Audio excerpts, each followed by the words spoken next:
పశ్చిమ బెంగాల్ రాజధాని కోల్కతాలోని ఆర్జీకార్ మెడికల్ కాలేజ్ అండ్ హాస్పిటల్లో మహిళా వైద్యురాలపై అత్యాచారం, హత్య ఘటనపై భారతదేశ వ్యాప్తంగా ఆగ్రహం వ్యక్తమవుతుంది.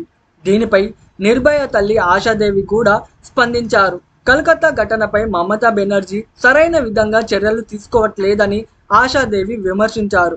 ఆగస్టు 9న ఘటన తర్వాత శాంతి భద్రతలు పూర్తిగా అదుపు తప్పాయి. పశ్చిమ బెంగాల్ ముఖ్యమంత్రిగా మమతా బెనర్జీ విఫలమైంది. కేవలం ప్రజలను తప్పుదోవ పట్టించేందుకే ఆమె బయటకు అలా నిరసనలు తెలియజేస్తున్నారు. ఒక సీఎం స్థానంలో ఉంటూ న్యాయం చేయాల్సిన పొజిషన్లో ఉండి నిరసన తెలియజేయడం ఏంటని వెంటనే మమతా బెనర్జీ రాజీనామా చేయాలని కూడా డిమాండ్ చేశారు. కేవలం కొంతమంది నిందితుల్ని పట్టుకొని కేసును నీరుగార్చే విధంగా ప్రవర్తిస్తున్నారని ఆశాదేవి ఆవేదన వ్యక్తం చేస్తున్నారు.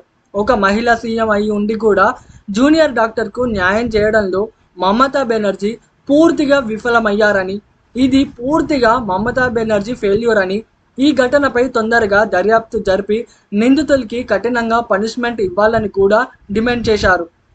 నిందితుల్ని ఫాస్ట్ ట్రాక్ కోర్టుల్లో ప్రవేశపెట్టి మరణదండన విధించాలని కూడా నిర్భయ తల్లి ఆశాదేవి డిమాండ్ చేశారు.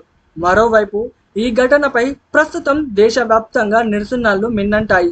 జూనియర్ డాక్టర్ హత్యకు నిరసనగా కేవలం అత్యవసర సర్వీసులు మాత్రం అందుబాటులో ఉంచి దేశవ్యాప్తంగా వైద్య సేవలు బంద్ ద్వారా తమ నిరసనలను తెలియజేశారు.